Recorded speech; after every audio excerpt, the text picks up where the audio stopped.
Tonight's meeting in person as well as in a virtual setting using Zoom.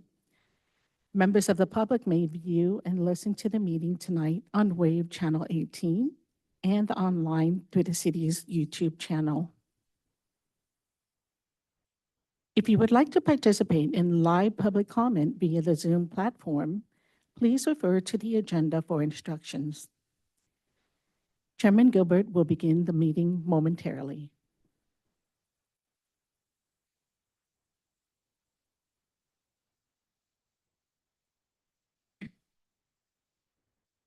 Good evening.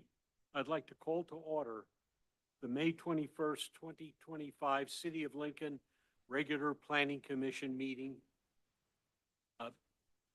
Item 2, Secretary, can we please have a roll call?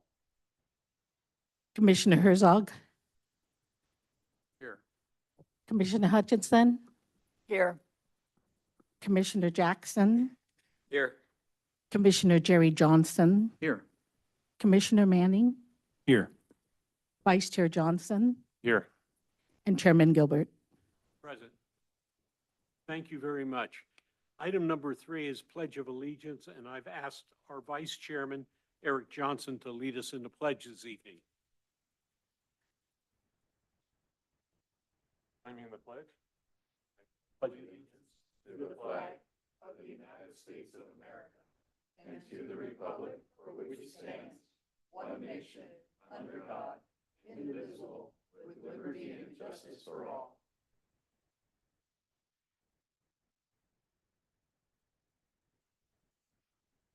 Item number 4 is agenda modifications. Do we have any agenda modifications this evening? Staff does not have any, Your Honor. Thank you.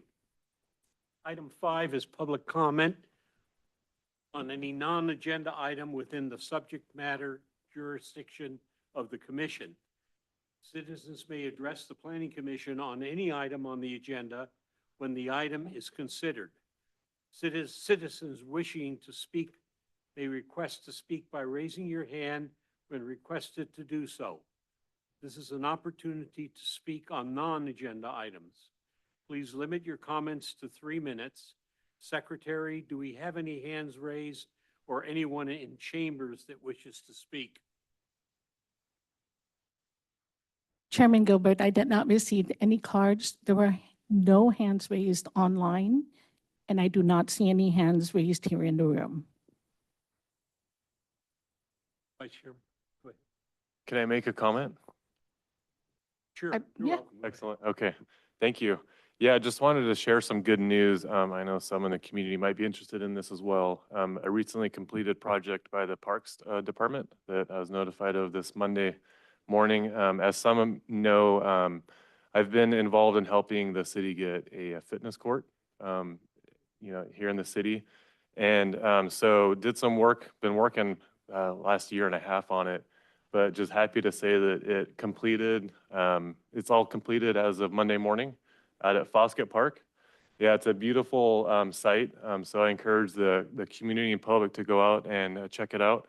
It's an effort to help give some more opportunities for promoting public health, community health out there. It's a free app-based program where the community can do different exercise programs using it, and community groups can go use it. So just wanted to announce that, encourage people to start using it. I also want to, give a big thank you to our Parks Committee or Parks Department. Doug Brown did a lot of work with it, and same with Scott Boynton, and also the support of Holly Andreetta and Sean Scully. So it's great to see that come to completion. And just to give everyone a heads up as well, in the next 2 to 3 weeks, we're planning to have a launch event for the community with that. So we'll do a press release and get the information out. So I want to invite the community to come out and celebrate that with all of us, but I'll be working with Sean and some of the city staff to put that together. Thank you. Okay, thank you. Item 6, information items from staff. Staff, have any information items for the commission this evening? None tonight. I don't believe so. Item 7, disclosure of ex parte communications. Do any of my fellow commissioners have any communications to disclose? We'll start down this end. None here. No. None. I do. I met with the folks from Richland. They asked to meet with me just to give me a update because I'm new to the committee this year on where things are at with their project out at Village, the big project, Village Five. 5. Yeah. You're not new to the commission. Well, Yes. I took a little It's your break. Second enlistment. Yeah, they brought me back up to speed. Thank you, Tony. I have none to report either. Item 8 is a consent calendar. There is one item, review and approve the March 19, 2025 meeting minutes. The draft minutes were in our packet. Any additions or corrections from a commissioner? I move approval as written. I second. Have a motion and a second. Would you like a roll call? Voice call is fine. All in favor, please say aye. Aye. Opposed? Abstentions? Motion. Because I wasn't here. Thank you. Thank you. Motion carries 6-0-1. 12 Bridges, which is the meat of the evening tonight. Item 9, public hearing, 12 Bridges Retail Center. A public hearing to consider a special development plan, development permit, master plan, conditional use permit, findings of consistency with the general plan for vacation of landscape easement, and tentative parcel map application. Staff, floor is yours. Awesome, thank you. Good evening, Planning Commissioners. Efrain Sanchez, Senior Planner with Community Development Department. The project we have before you is a specific development plan, development permit, master plan, conditional use permit, findings of consistency to vacate a landscape easement, and tentative parcel map application known as the 12 Bridges Retail Center. The project is a proposed 29.7 acre commercial development located at the northwest corner of 12 Bridges Drive and Colonnade Drive. The project includes approximately 245,000 square feet of retail space distributed across 14 buildings, including major and junior anchors, multi-tenant pads, and 4 drive-through facilities. The project site is located at the northwest corner of 12 Bridges Drive and Colonnade Drive within the 12 Bridges Specific Plan and General Development Plan area. The project site has a general plan land use designation of Employment Center, EC, with matching zoning of EC1. The project is surrounded by Gilwin Drive to the north, open space and State Route 65 to the west, Colonnade Drive to the east, and 12 Bridges Drive to the south. Nearby land uses include the Kaiser Permanente Medical Facility and John Adams Academy to the north, Terracotta Village to the east, Public Library and 12 Bridges High School to the south, and a 49-acre open space conservation land adjacent to State Route 65 to the west.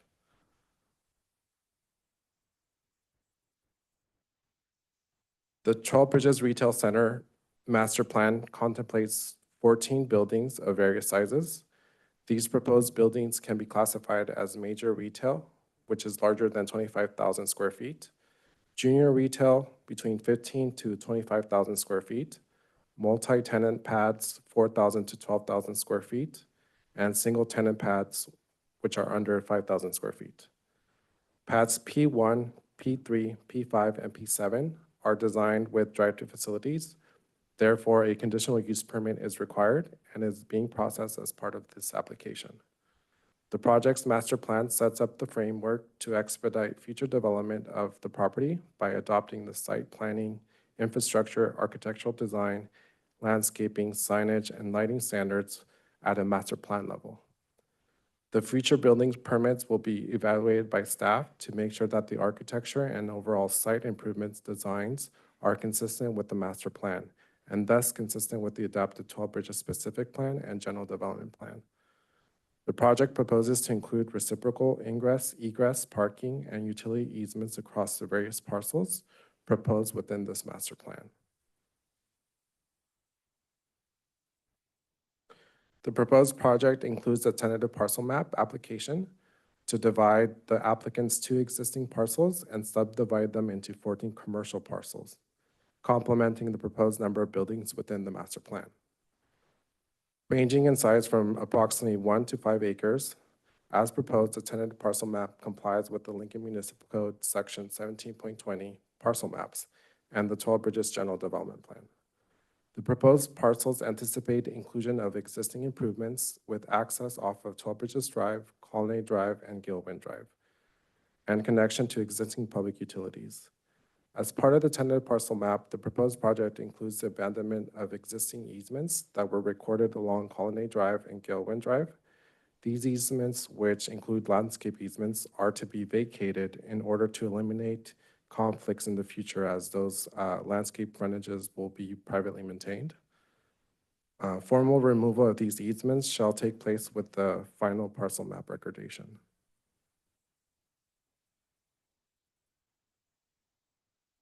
The proposed buildings are strategically placed to be accessible and visually engaging to future shoppers who will be using the shared parking lot.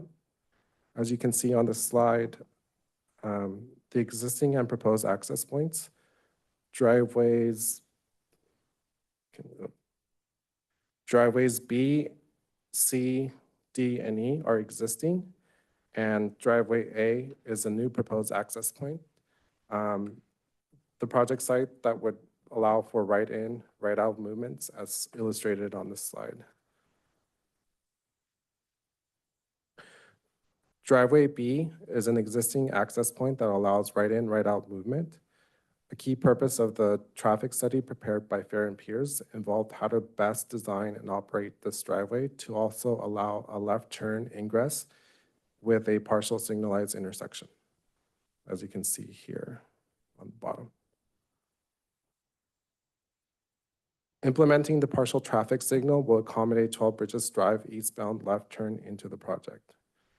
An example of this proposed partial signalized intersection can be observed at the Safeway Shopping Center in Rockland off of Park Drive and Sunset Boulevard, which is depicted here. The circulation has been designed to accommodate the required turning radius for various delivery trucks and customer vehicles. The project includes 241,000 square feet of retail commercial building. This is not including the 4,000 square feet from the P4 lot, which has an existing BP Arco gas station. The project will have reciprocal parking agreements between the parcels. The required parking for the site is 1,074 parking stalls. However, the proposed project yields a surplus of 119 parking stalls beyond the city's requirement.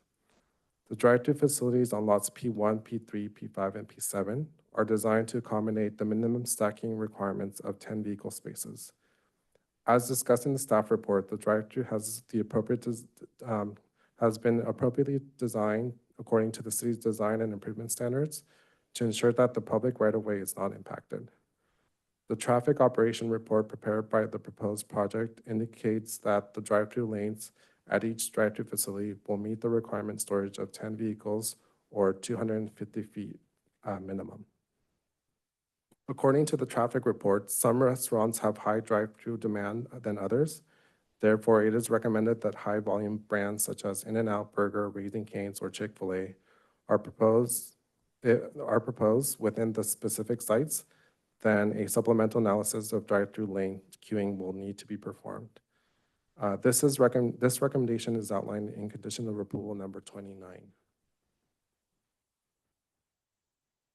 The existing Toll Bridges General Development Plan design guidelines for the EC1 zone district were created and adopted back in 1998 and are limited in scope. The Toll Bridges Retail Center Master Plan proposes to supplement and enhance and replace these dated guidelines with design architecture, landscaping, signage, and lighting standards that reflect modern materials and current practices for this project site. The retail center will feature a cohesive, marketable design using modern materials, accent colors, and architectural elements inspired by a contemporary rustic agricultural style. Building heights will vary from 58 feet for major retail buildings, 35 feet for junior retail buildings, 37 feet for multi-tenant pads, and 33 feet for single-tenant pads. Durable, high-quality finishes, including some concrete roof tiles referencing downtown Lincoln's Gliding McBean, will enhance the visual appeal and longevity of the buildings. The master sign program outlines the proposed signage plan for the project, including a pylon sign, monument signs, wall signs, and standards for window graphics. Consistent with the 12 Bridges General Development Plan and the guiding principles set forth in Lincoln Municipal Code Title 16 signs, the sign program has been designed to complement and align with the overall architectural and aesthetic theme of the development. On August 28, 2024, the Design Review Board generally favored the overall design and architecture of the project. The DRB also recommended modifying the proposed pylon sign by relocating the City of Lincoln identification from the bottom to the top of the sign. This proposed modification resulted in an increase in the overall sign height from 75 feet to 81 feet. The 12 Bridges General Development Plan does not regulate pylon signs height, and Title 16 signs allows for additional flexibility for plan developments such as the proposed master plan to set up their own separate regulations for signs within their plan area. For additional context, the Lincoln Crossing target sign is 65 feet tall. City Hall is 75 feet tall. Rockland's Whitney Ranch Retail Center will have a 70-foot tall pylon sign as part of their project, which is located at the next southern exit on State Route 65. The delta of 6 feet going from 75 to 81 feet is less than significant considering the added benefit of having the City of Lincoln at the top of the sign.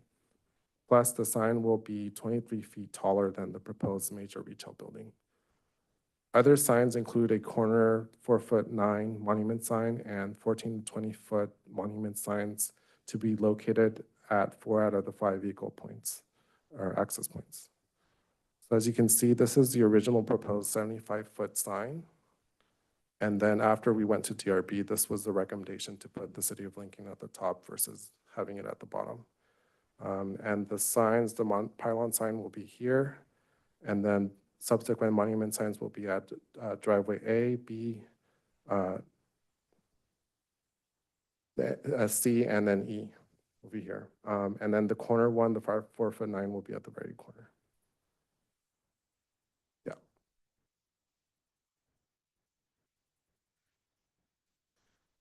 The project has been reviewed and verified for consistency with the applicable policies and standards of the City of Lincoln General Plan, the 12 Bridges Specific Plan and General Development Plan, Lincoln Municipal Code Title 17 Subdivisions, and Title 18 Zoning. Individual findings are outlined in the staff report and attached resolutions. The proposed project is exempt from CEQA under Section 15162. Subsequent EIRs and negative declarations because the site was previously analyzed for commercial development consistent with the previously certified subsequent environmental impact report, the revised 12 Bridges Specific Plan EIR, that meets specific criteria qualifying for an exemption. The proposed project satisfies the required criteria, therefore no further environmental analysis is required. The proposed project is subject to the applicable mitigation measures of the adopted mitigation monitoring and reporting plan for that subsequent EIR. So staff recommends that the Planning Commission conduct a public hearing, consider the information contained in the staff report and testimony of the public, and take the following actions outlined on the screen. This concludes my presentation. Please let me know if you have any additional questions that either myself or the applicant team can answer. We have David Barry with Eubora, Thad Johnson with Papas Arizona LP, and John Gard with Freedom Peers in the audience. Thank you. Thank you. Appreciate your presentation. I think what we'll do is I'll start down this end. If there's any questions now, you're going to have additional opportunity after the public hearing to ask more questions, but start down the end. Yes. Okay, thank you. Thank you for your presentation. Very well done. Just a couple of quick questions and maybe later more, but the sign, do we have a sign that high or a building that high in Lincoln that exists right now? No, we don't. I mean, the only comparable would be City Hall This is 75 feet tall. Okay. And so, but by going that additional 6 feet would allow for City of Lincoln at the very top of the sign.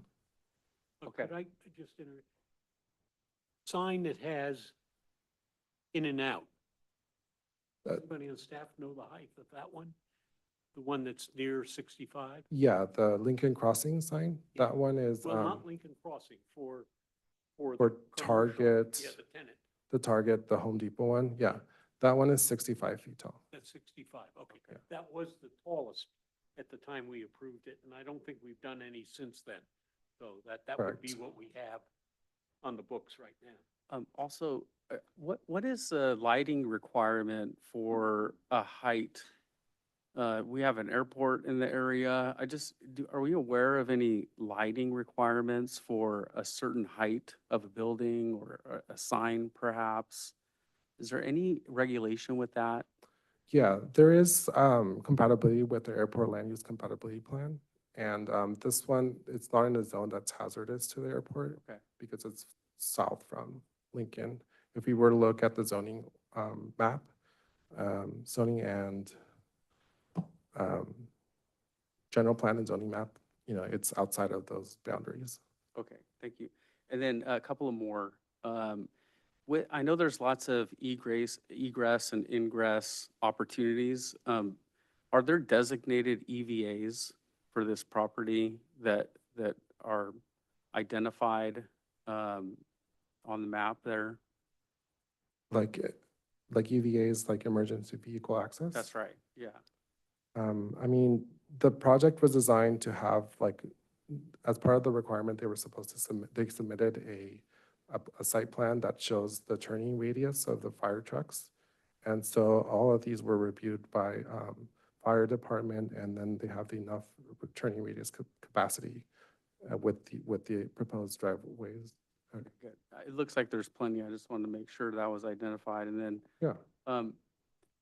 Another question is, do we have a ladder in Lincoln that can reach the top of the building? Do we have a truck with a ladder? No, we had a ladder truck, and many years ago, we sold it and invested in two utility trucks. But the way they fight fires today and the equipment that they put into require that they put into buildings, it recommended that we really didn't need that. I know buildings that are 14 stories tall and they don't have beyond what we have here in Lincoln.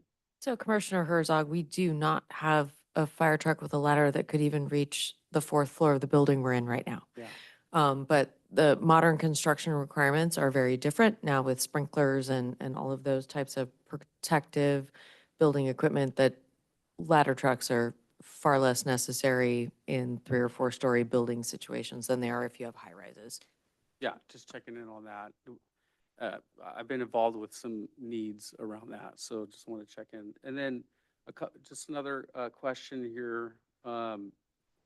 Who's going to be and I can ask the applicant too, but who's responsible for the maintenance of the parking lot? Is the applicant and the owner, or will it be the actual tenants that will be responsible for that? I can defer to the applicant. Okay, I can wait to ask them. That's fine. That's it for now. Thank you for your presentation. I do have a question because Commissioner Herzog was talking a little bit about ingress and egress, and I'd like to go back to that chart that you had up, the map, please. The one thing that I'm just concerned about is, of course, traffic. But is there any reason why, especially like I believe it is where C is right now, that ingress and egress into the shopping center, where you have the developed shopping center across from it, right now where Leatherby's and everything else is over there. Is there any reason why we're not using maybe roundabouts in that area? I would have to default to the traffic engineers for that, for that question.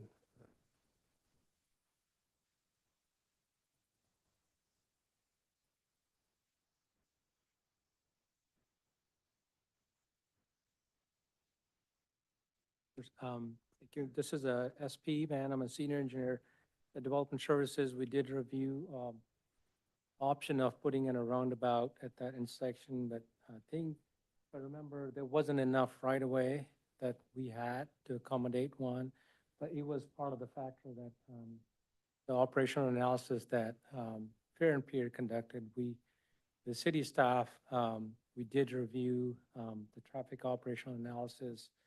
And also, we actually had a peer reviewer on this project because of the scope and then capacity of this review. So, yeah, we did consider that, but we didn't have enough right away at the intersection of Colonnade.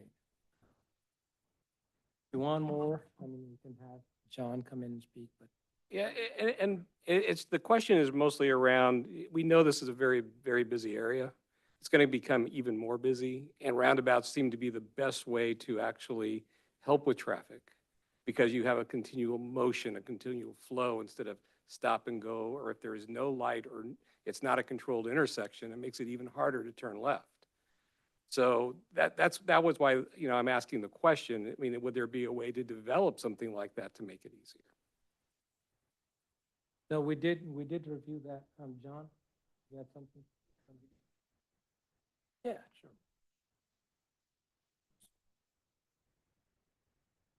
Good evening, members of the commission. John Gard, principal with Fair and Peers and professional traffic engineer.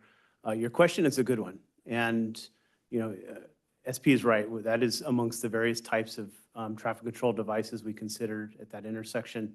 But what happens between 3 and 4 o'clock, if you've been out there, you see the John Adams Academy traffic. It's very, very busy, and it queues back, and it queues back from 12 Bridges and Colonnade well through that intersection all the way to Galewind. And you know, if you think about what the state of California wants to do, Caltrans is very much open to roundabouts in the right location, under the right situation.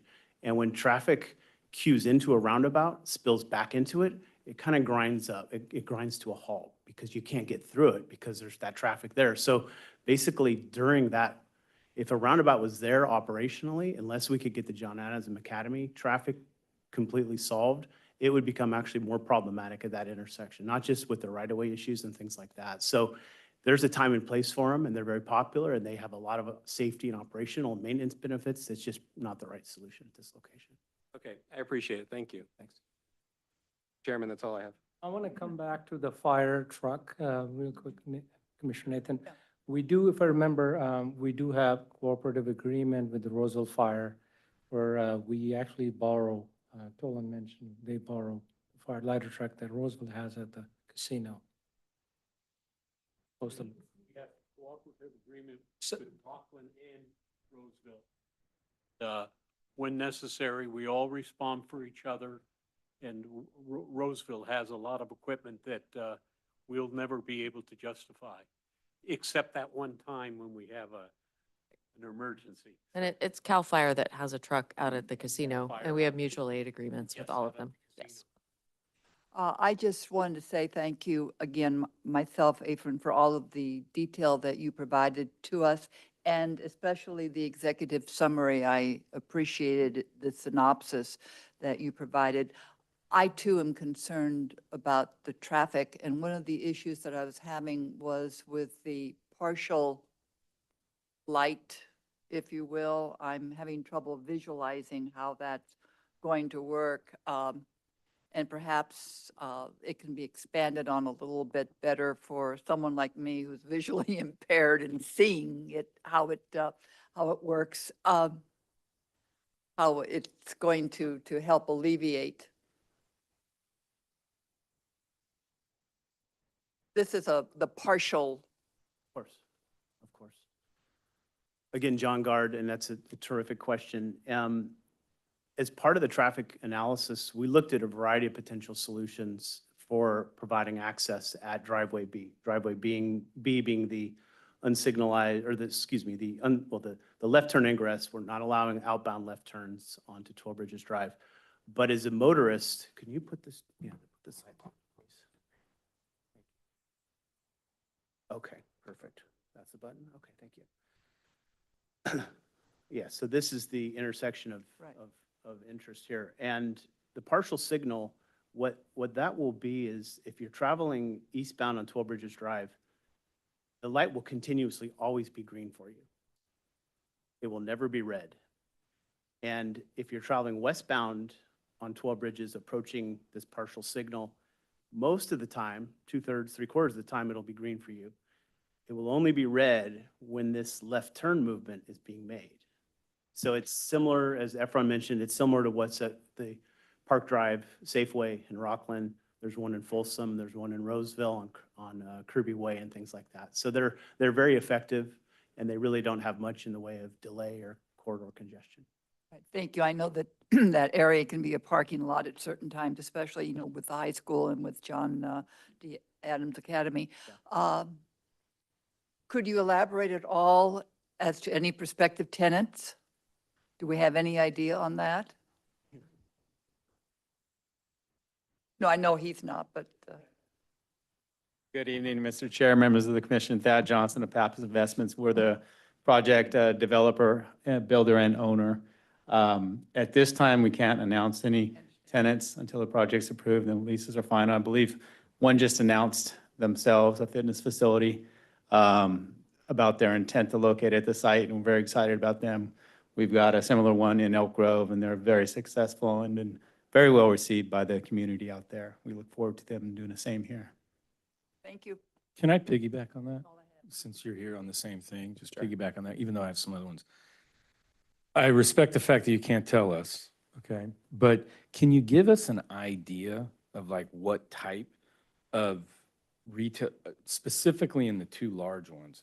It's hard for me to visualize how big that is and understand it. Is that like super size Walmart? Is it a Home Depot? Is it a more like a Ross? Right. On scale wise, it would be more like a Ross. For example, one of them could serve as a grocery store anchor, which we've been working very hard to try and bring to that center. We have not done that yet. I want to emphasize that. Okay. But we're working on trying to bring a mix of desirable uses here that will serve the community. But they're different scales. So yeah, more Marshalls, Ross, not necessarily a home goods store. But it's a flexible site plan. We're trying to bring a mix of tenants here. Just for your information, Pappas Investments, all the centers that we build, we continue to own and manage. Our property manager for this site will be Ashley Straight, who manages a number of facilities in Placer County. So we don't build it and sell. We'll be here for the duration and managing and operating this center. So it is in our interest to bring the best possible product to this community. Thank you. Before I continue on, I'll just, because I'm getting old, I forget things. But about a year, well, just about when we hired our new city manager, I had coffee with him and talked about 12 Bridges and the fact that we have very old-fashioned signalization. There's a project well over $1 million that he described for me that I'm not sure where we are. A lot of engineering had to be done, but it's going to maintain a much better flow down 12 Bridges than we have today. All the signals will become timed and rather than just on demand. And with all the things that have been added since I had that conversation, it's a lot worse than when I spoke to him because we put another school in, et cetera, et cetera. So that will help, but I don't know when it's not going to come till after this is developed and most of the tenants will be in there, but that will help to some degree on 12 Bridges. But we'll go to you now, Tony. Okay. I got quite a few questions. I want to get back to the traffic situation. Because I do have some concerns if you can bring up the image of the traffic map. And no disrespect to any engineer, I'm not an expert when it comes to traffic, but I am an expert when it comes to a consumer that lives in this town and drives on these roads every day. And when John Adams came in front of this group, the traffic experts said traffic would be fine. When the high school was built, there was a traffic study, they said it would be fine.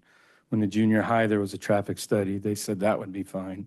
And the truth is, none of them are fine, okay? So here we are again, the traffic's going to be fine. And I'm looking at it, not as a traffic expert, but as a guy that drives the roads and an expert at that. And I see two left turns, two one-lane left turns coming off of 65. Am I wrong or right? One lane left turn. That would be B, I think.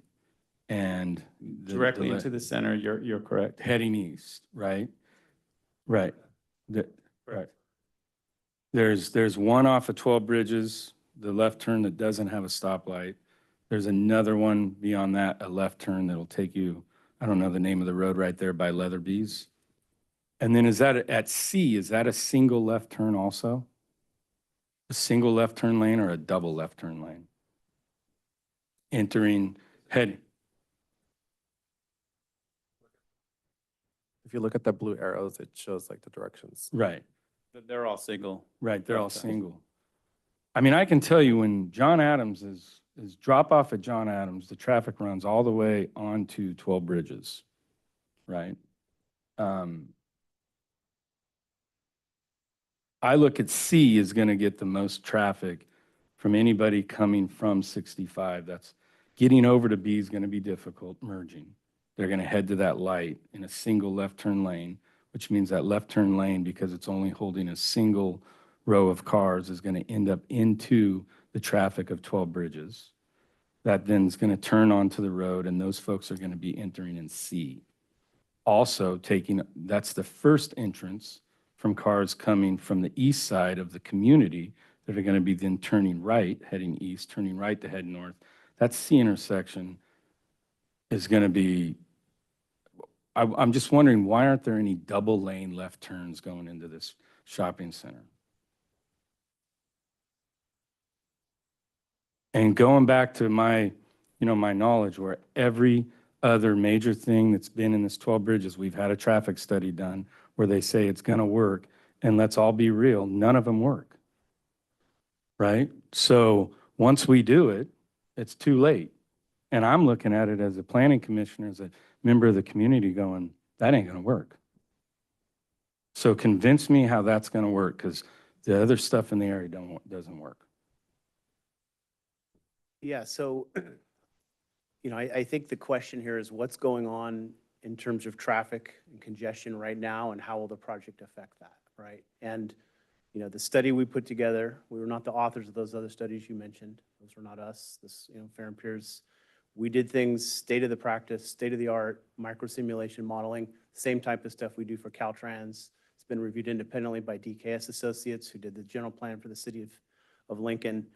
And I shared initially your possible concerns, Commissioner Manning, about if you're coming off 65, are you going to be able to get across the lanes to be able to turn left at the signal at driveway B?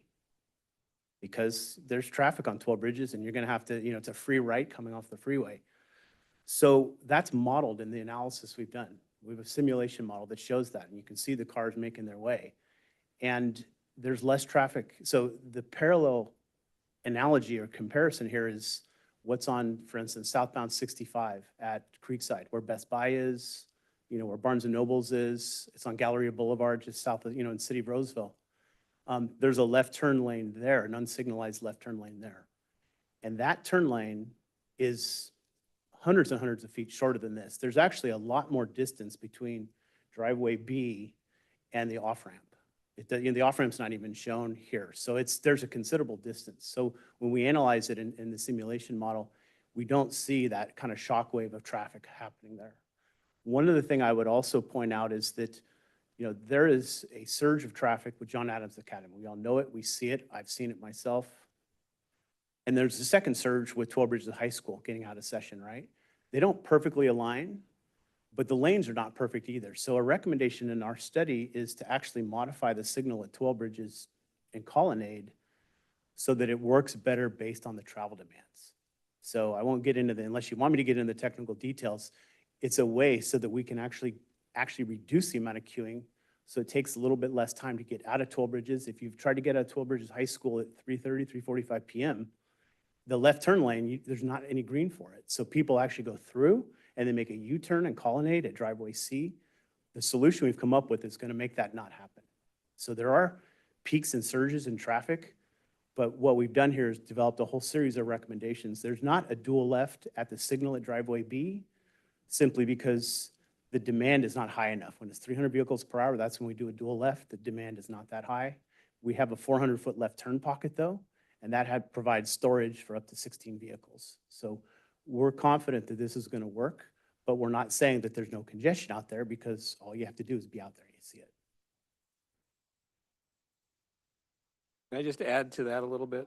Yeah. Commissioner May, okay, so yeah, so one thing that I'm looking at this right now too, and I'm thinking, you know, when somebody's running late, they're trying to get over to the academy, there's a possibility they're going to go right through that parking lot.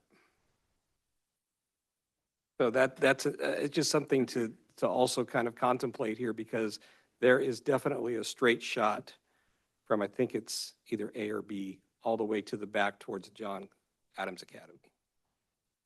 Yeah, can I just piggyback on that? So I was going to bring that up as well, but since you did, that was one of my concerns. I think it's going from point A to E, from 12 Bridges straight up to Dresden. So when I was looking at this, that's where my mind went automatically to. I'm not a traffic expert, but like Commissioner Manning, I'm an expert at the local driving around here. So experiencing that, stacking that happens and backup, as someone, I could see like, hey, there's a straight shot, like straight to that, shopping center that they're adding right there. So I'm just wondering if that was taken into account as well to kind of dissuade people to do that, or if it's set up, like if we do have a lot of people that get that idea going through there, what that might look like. As you can see from the recommendations figure on the traffic study, there are recommendations along that main drive aisle. And that's basically this area through here. Install raised intersections or crosswalks. So basically traffic calming or slowing traffic down, especially outbound traffic after picking up your student at John Adams Academy. I think it's possible that people will decide, instead of turning left to go on to to Galewind to Colonnade, they may use that drive aisle. And no matter what project's built, that drive aisle gets used in that case if it's any sort of direct. But the mitigations are in place. It's the Pappas investment property that's having to live with it and stuff like that. It's kind of a limitation of being placed in this location. But your point's it's valid. There could be parents that decide to wait there instead of waiting along Colonnade or Galewind, which occurs today. And I guess on that main artery kind of going, south to north that we're talking about, is it just single lane wide, or is it like double? Is it pretty wide in there? I'm just wondering, like, you get a lot of cars going through there, if it's going to be like a Yeah, pinch it's one point. lane in each direction. One lane? Yeah, Okay. we don't want to make it any wider than it needs to be. The wider it is, the faster traffic will go. Yeah. And just to be clear, Commissioner, Mhm. there is no left turn. Please, on the mic. Just to be clear, Commissioner, there is no left turn from 12 Bridges into A. It's only into B, so there's not a Oh, 12. sure. There are not two left turns, yeah. Yeah, thank you. Hey, excuse me, Tony, if you'd like to continue, I'll let No. you have the floor. Yeah, no, thank you. And please, if there's a topic and people want to jump on it, just, because that's a topic, go for it.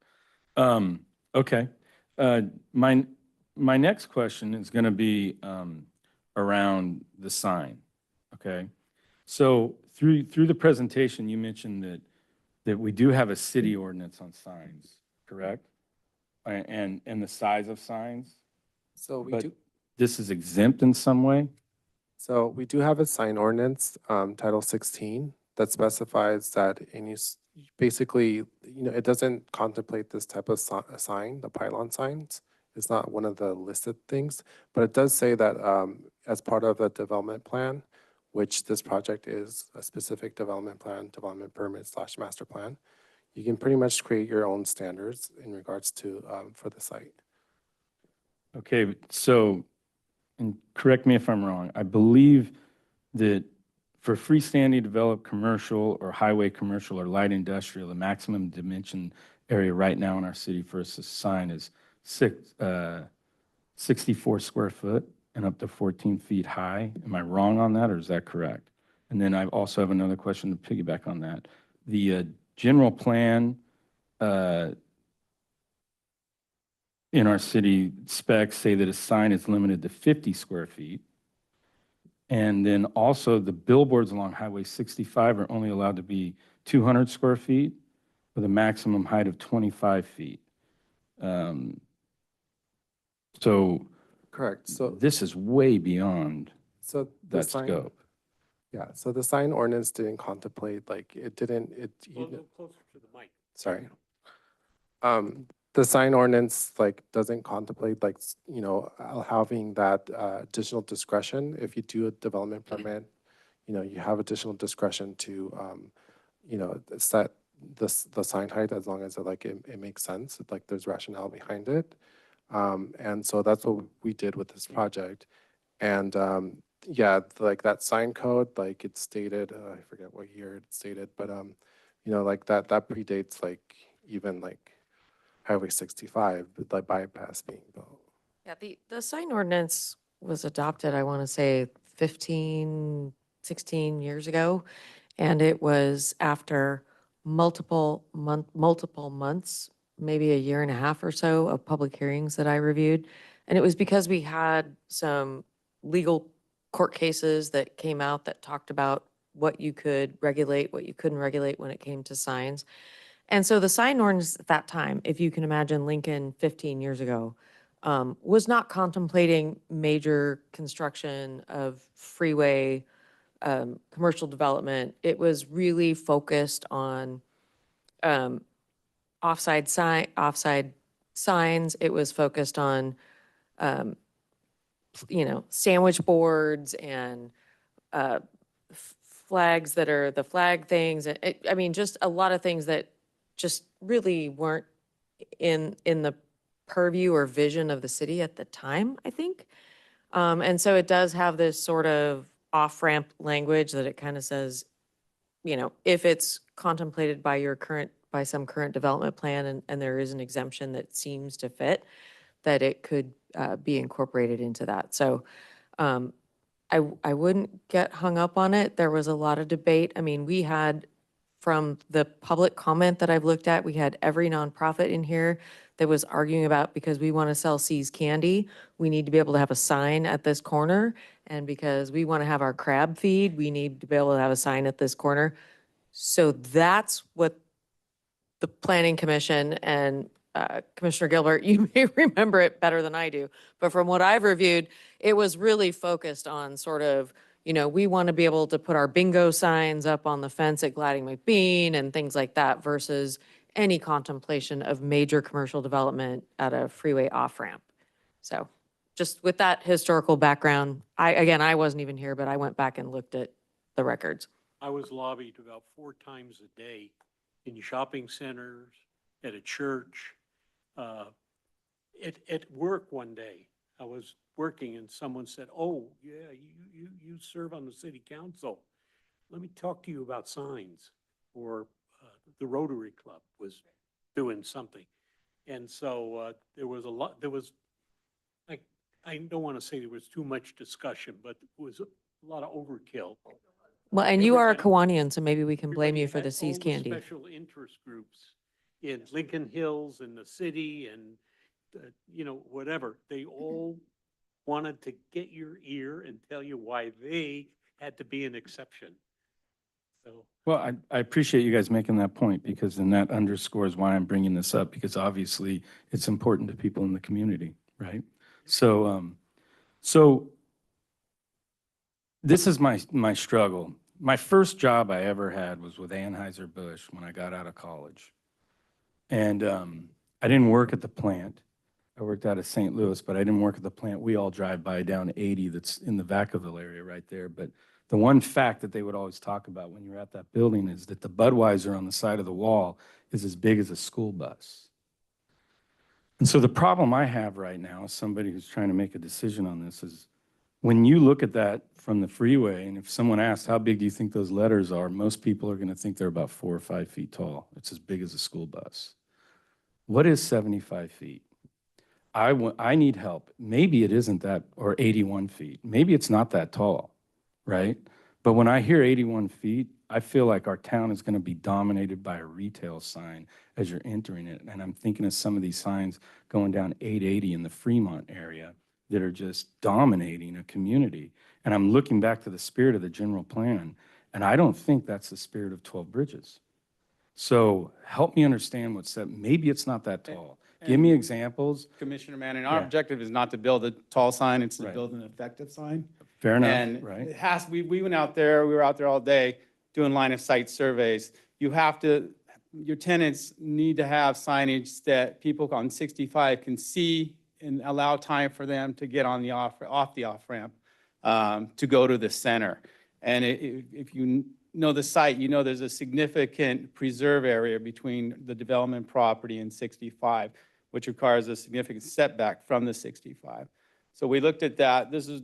We're not trying to get excessive. The taller the sign, the more expensive the sign.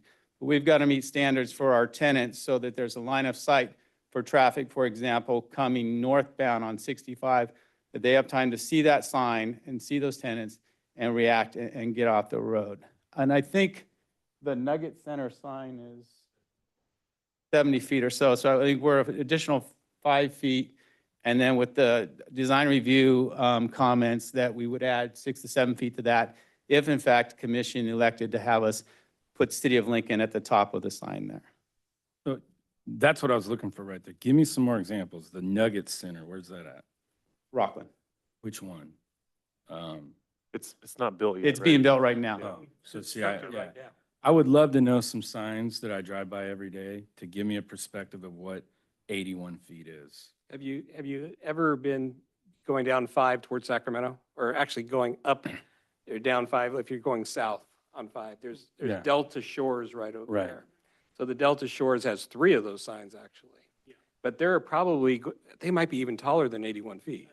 I think they are. I hope they are, because those things are huge, But that Yeah, exactly. comment, right? If that's the case, that is a no-go. Commissioner Jackson, we're doing one sign of that height. So we're able to capture both the north and southbound traffic with that sign. But Delta Shores is an example, and there's multiple there in a much shorter area, and they're much closer to the freeway than this sign would be. Anybody have any idea, like, Bass Pro Shop sign? Boy, I'd love some examples like that to put it in perspective.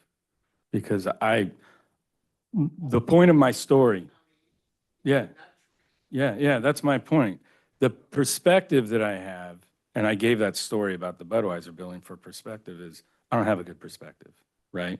And I don't think most do. 75 feet might not be much, but when I hear it, it seems huge, right? So I would love more perspective. That's that. And I'll move to my last point unless you want to add to that. I was just gonna say the Lincoln Crossing signs, the Lincoln Market Crossing signs, the one that has the Target and the Home Depot, that one's 65 feet. So this one would be 16 feet taller than that one. Okay. If I could And then, just, Yeah. tag on here. It's my understanding from the design review, when they looked at this, effectively negotiated an arrangement where you'd have a City of Lincoln entryway sign effectively. And for that, they were willing to sacrifice an additional 16 feet. I think that's a very poor negotiating for starters. It's not an appropriate welcome to Lincoln sign. A sign on the 12 Bridges, on the city easement, I guess the city ownership of that sign that's leased to the 12 Bridges developer, that site would be an appropriate welcoming sign to Lincoln. And I'm sure when the city can afford it, and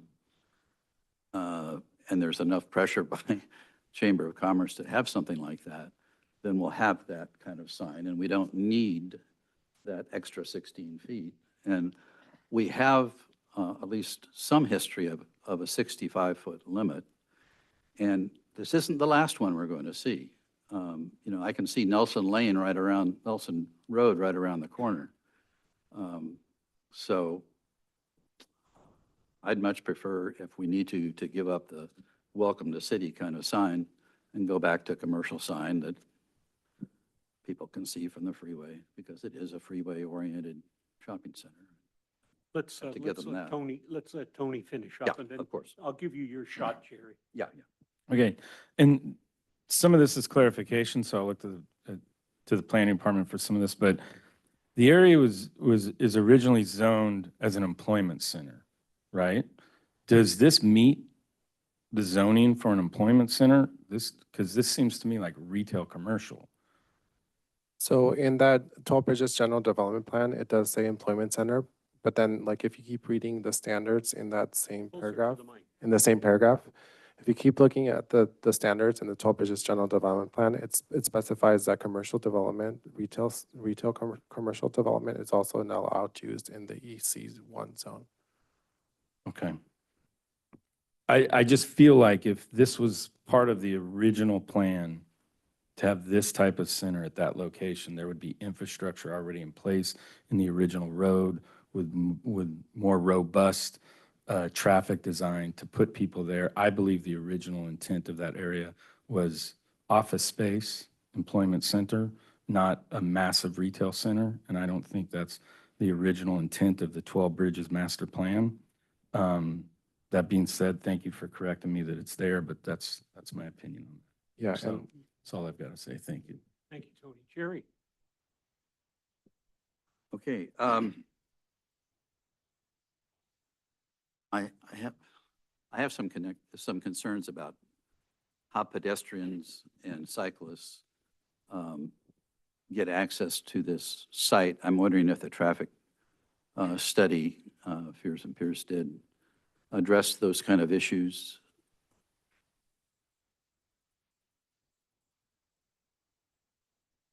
Your answer. Yeah. Would you like to speak to that? Happy to. Again, John Gard with Fair and Pierce. Maybe, I mean, I could just ad lib and talk about, bicycle facilities that are present and pedestrian facilities and volumes and things like that. Are there specific movements or directions that are? Well, coming from the particular? north, where the immediate neighborhood would be of concern. Okay. I mean, are there bicycle lanes at the main entrances? Are there bicycles, parking areas, or what do we have? And I guess I can answer this as well. So there is a type. There's a class 2 bike lane all around, like in the front of this project site. And then there's also sidewalk that leads from the northern like residential areas all the way down to this project site. And once you enter the project site, then there's meandering like sidewalks that go in the shopping center. And of course, bike parking is required. And then so this project, one of the amenities is it's bike racks and also bike lockers as well. Very good.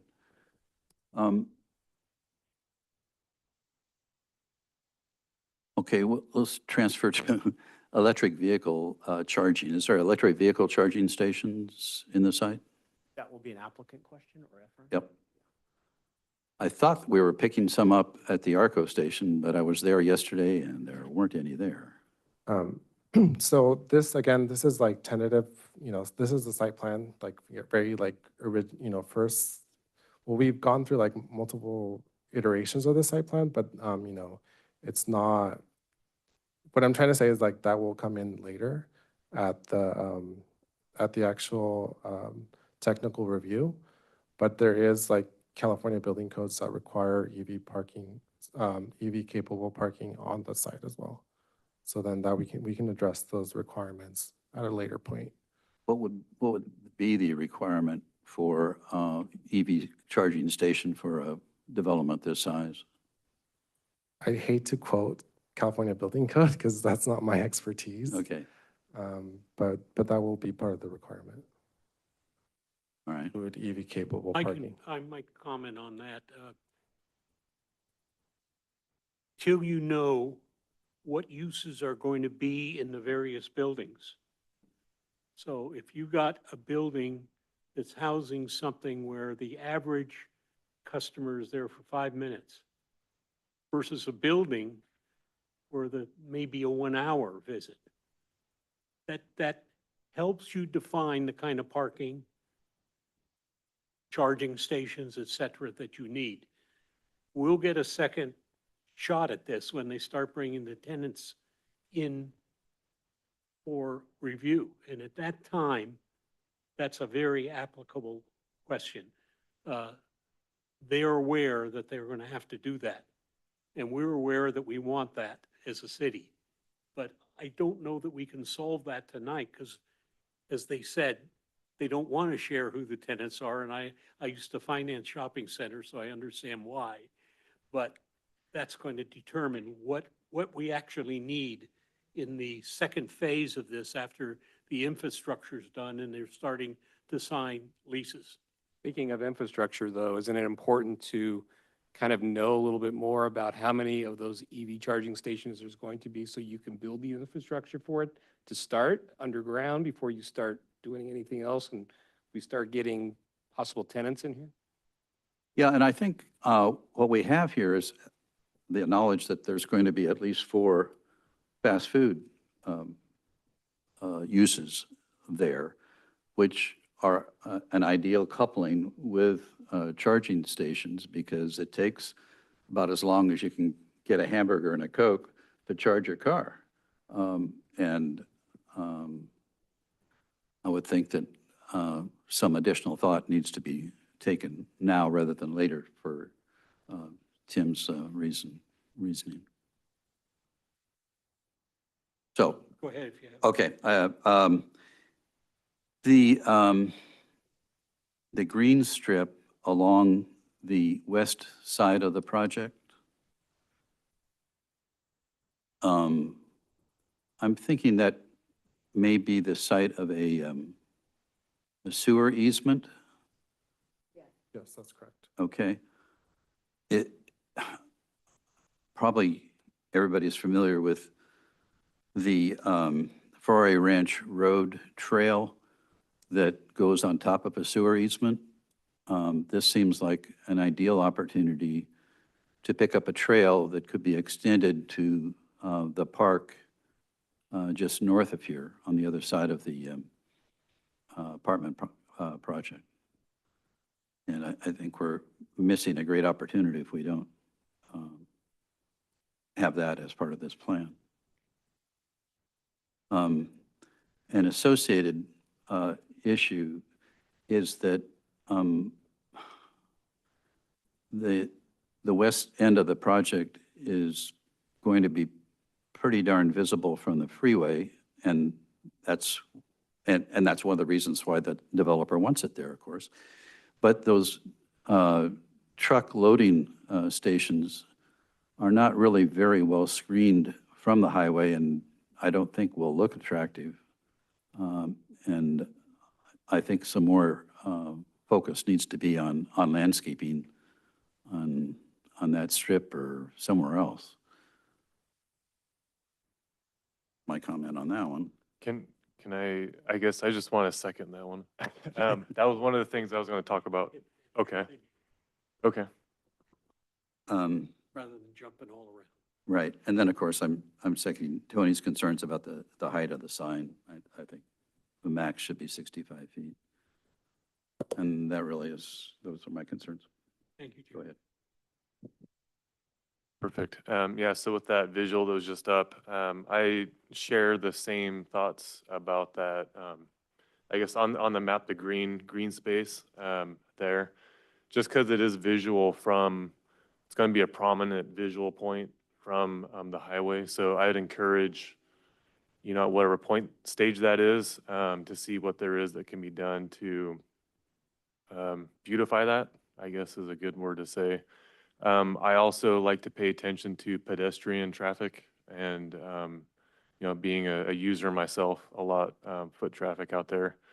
I think it's a great kind of a missed opportunity in general, creating a good connector footpath kind of along that way, all the way up to the regional park that's going to be there. But if there's any opportunity to add something going up that way, would be wonderful. And even if it can't go past that at this point, but could go up and then just hang it right back to that road, with some beautification there, I think would be great. So just wanted to throw that out there. One of my items. Let's see. So some of the things I was going to talk about have already been talked about, kind of the through traffic sign. I'm curious about the 12 Bridges monument right now that's kind of in the middle, the median, coming into 12 Bridges, going eastbound, that's right in the middle now. It's just that little monument going up. I couldn't tell, and maybe I missed it, but what happens with that, with adding a turning left lane? Does that just completely go away? Does that get relocated? Does it look different now? Is there any other, I guess, entrance kind of welcoming people to 12 Bridges?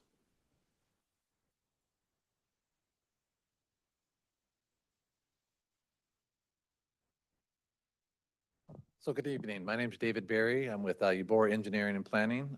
So let me answer your monument questions. So the plan now, the landscaping plan, is to take that monument that's in the median of 12 Bridges Drive and relocate it to the west. So it will still be there. It'll just be moved further this direction. And Okay. the previous question about the beautification on the west side, we too share that objective. We do have a constraint of not being able to plant trees within a certain distance of that sewer line and the sewer easement. So we're constrained with trees relative to the existing sewer line. Okay. So with that constraint though, like shrubbery, grass, or, something that, Those would be allowed and Yeah. and yes. Okay. Yeah. okay. Yeah, thank you. And so if I understand, the monument's just going to move closer to the highway. Yeah, okay. All right, that's all I have for now. I'm curious if there's any public input on this. I'm going to share some information that I learned at lunch the other day. A friend of mine just came back from China, and he shared that they are so far ahead of us with electric vehicles, maybe decades ahead of us. He saw an electric vehicle pull into a little spot, and automatically batteries were removed, and automatically new batteries were put into the vehicle, and 170 seconds later the car left. That's the sole purpose of what they have designed. And the reason China decided to design their electric vehicles that way is because a lot of places they were not going to be able to envision building charging stations because of the infrastructure and because a lot of China is thousands of years old and they don't want to dig into the ground. So their engineers came up with a very unique way of servicing electric vehicles. And that's the way it's done in China. I can't imagine that if that technology works, that we're not going to follow them here. And by the way, an electric vehicle in China is $12,000. So the average person that lives based on their economy can buy one. So they've done a couple things beyond what we are able to do in this country for, we have a lot of laws and a lot of rules, and therefore an electric vehicle has to meet certain standards. And, what are they, $30,000 to $100,000? And they're out of the reach of a certain part of the population. So I think we can only hope that in time, we'll be able to adopt technology that's being developed around the world that will solve some of the problems that we're dealing with now in an entirely different way. I don't have anything additional. You guys did a wonderful job asking questions. The 3 questions I had, you've asked already. So with that, unless there's something else, I'd like to open the public hearing. We can hear from the public, which may generate some additional information. And then after that, you'll all get a chance to comment again. Is that agreeable? Yeah, I just have one question based on your comments. Sure. Can we ask the developer if they've looked into any technology to replace batteries in our Teslas when we park in there? You guys Yeah. on your road to doing that? Yeah. I think if you did that for Teslas, it would cost so many large trillions of dollars because they're not designed for that. But I understand it was, they pull in and then this device grabs it from underneath, puts the batteries there, then they put them in and then they charge, that they go into a charging unit. That may go into the next vehicle that comes along. So their whole, the way they market a vehicle and the way they price a vehicle and the way they look to ongoing revenue after they sold it is different than the business model that we have here. We may adopt it because we adopted a lot of their standards from Japan, the way we assemble our automobiles in this country. Sorry, I was waiting patiently to ask the applicant a question because I didn't know we could ask both when we started. It's going to be quick, but it was originally about the parking lot and maintenance and who's going to be responsible. I mentioned that earlier. Yes, Commissioner Herzog. As I stated, we own all of our centers, we manage and we maintain all of our centers. The tenants contribute to that cost, but we're in charge of maintaining all the centers on the entire site, the parking lot, landscaping, graffiti, any issues that arise. As I mentioned, Ashley Straight's here, and we have our own management team in-house that takes care of all of our centers. Excellent, thank you. That's very helpful. And the last question is, not for you, but thank you for your time, is in the Planning Commission of the county, we came across a lot of signs. And we realized that there was margin. And so when you approve a height, there's actually a percentage that's acceptable to go above that height. When we approve an 81-foot height sign, is it guaranteed that it will be 81 feet? Or is there a margin, a 10% margin that developers can go above that height?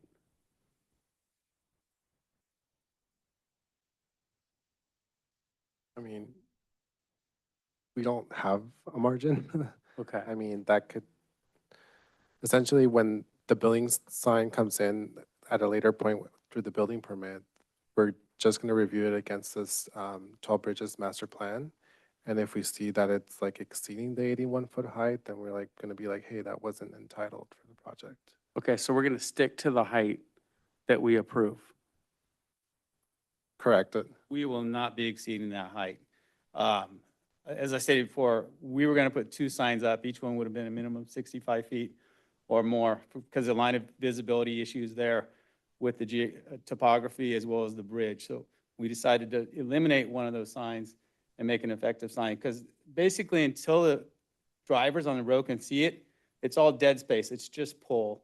But you have to have enough capacity for the tenants to have visibility for those drivers on the road. Otherwise, you're not going to get the tenants if they don't have signage that their customers or potential customers can see and have time to get off the freeway. So we're not looking to build a large sign to build a large sign. We're looking to build one that's going to help be a successful center here. And it's an additional cost to put City of Lincoln at the top, but more than willing to accommodate that. Okay, thanks. And Commissioner Herzog, to your point, part of the process is once the sign is actually literally designed with the manufacturer, the building department will get those specifications and have to sign off on them before it is actually constructed and installed. Because on the county, we would be told, hey, you're approving this, but actually they can go to 90. And we had to take that into consideration. So thank you, very helpful. I do have one thing to just to add to that.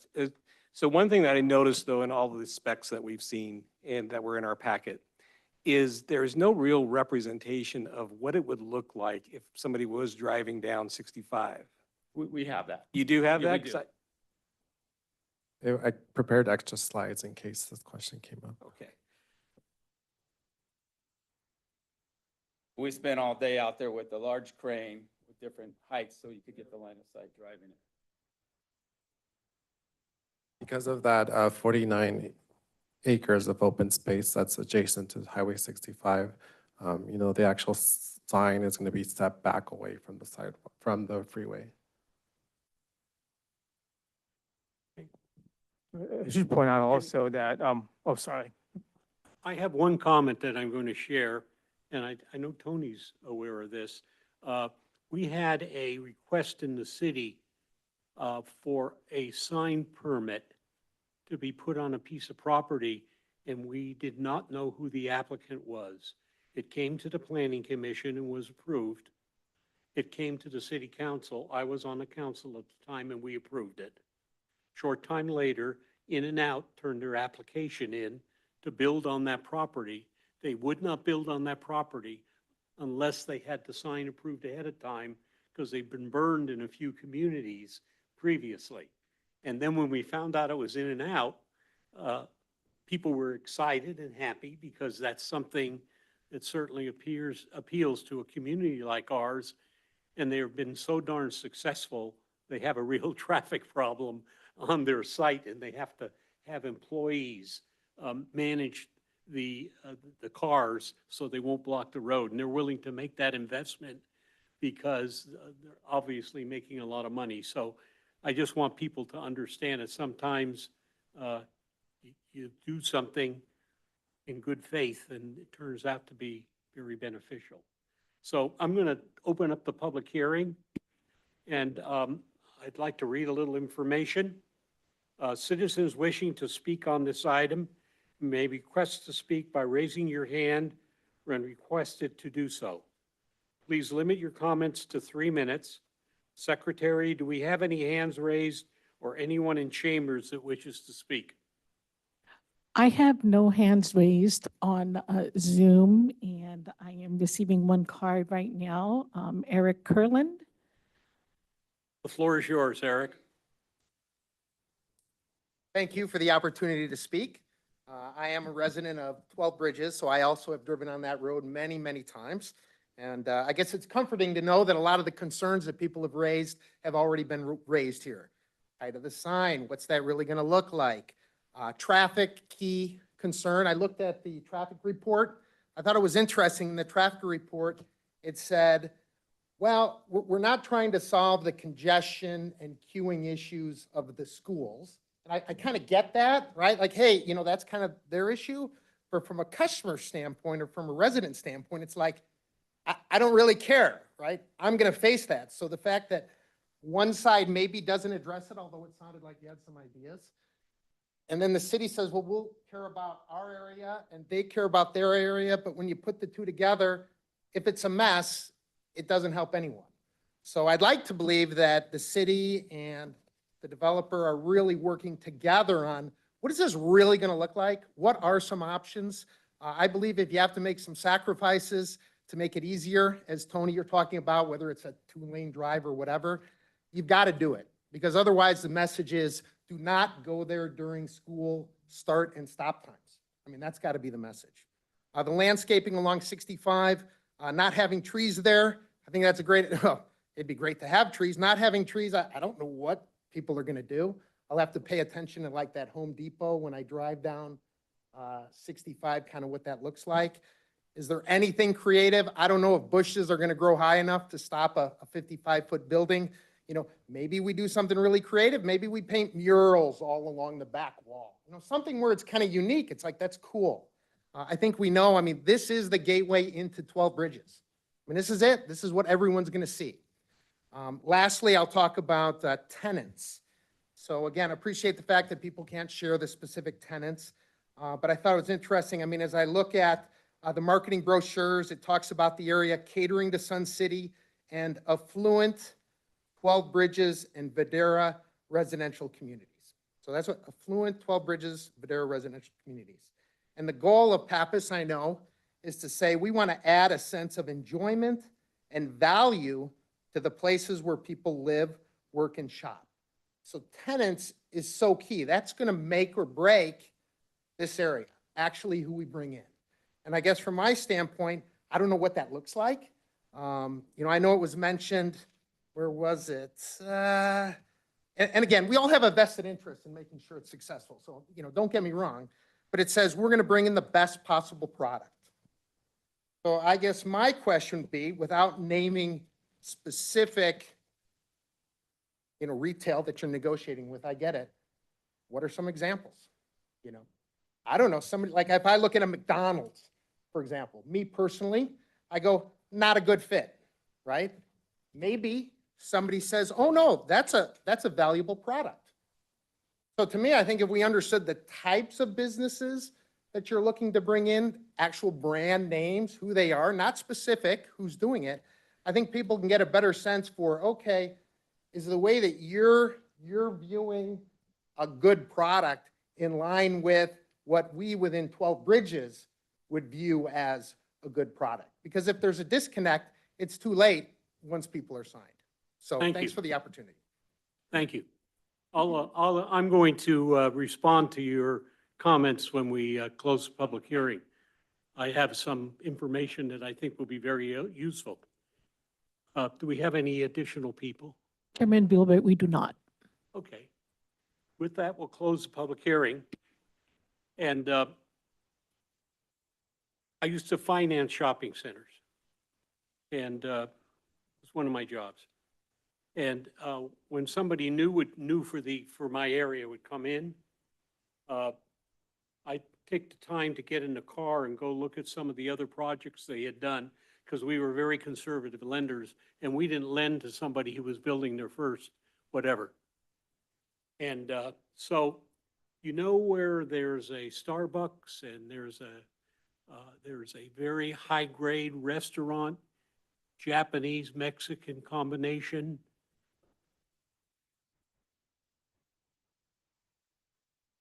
They built that.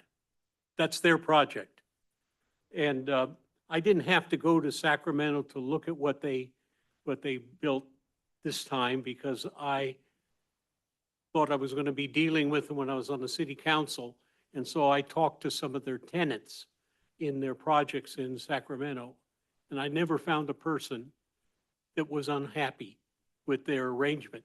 So on two ways, I'm only sharing you as one person here, my feelings and my confidence. We're dealing with a very professional organization who builds and keeps it, and therefore has a long-term perspective rather than building it and selling it off. So I can share that with you. I don't know if that reassures you, but that's my input for you. And I do appreciate it. And I do.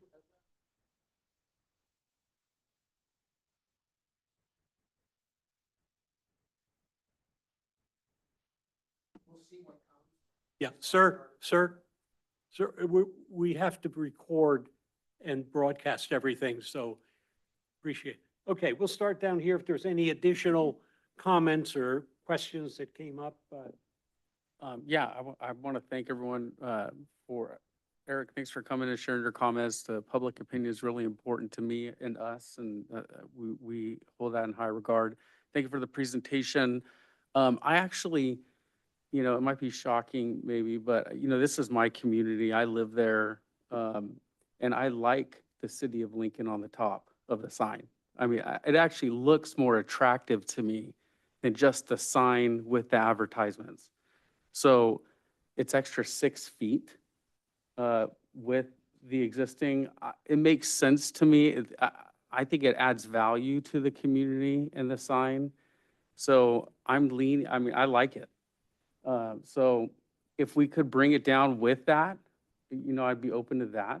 I'm not sure about those options, but I'd rather keep the city of Lincoln. It's not a welcome to city of Lincoln, it's just city of Lincoln. And I think that makes the sign more attractive. But that's what comment I wanted to make. Thank you.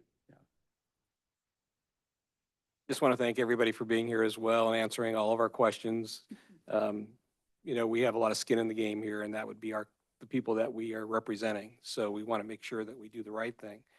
I want to go ahead and piggyback on what Commissioner Herzog just said as well. I like the idea of City of Lincoln being on the top. And thank you for the foresight of also thinking I was going to ask that question about, what does it look like from the freeway?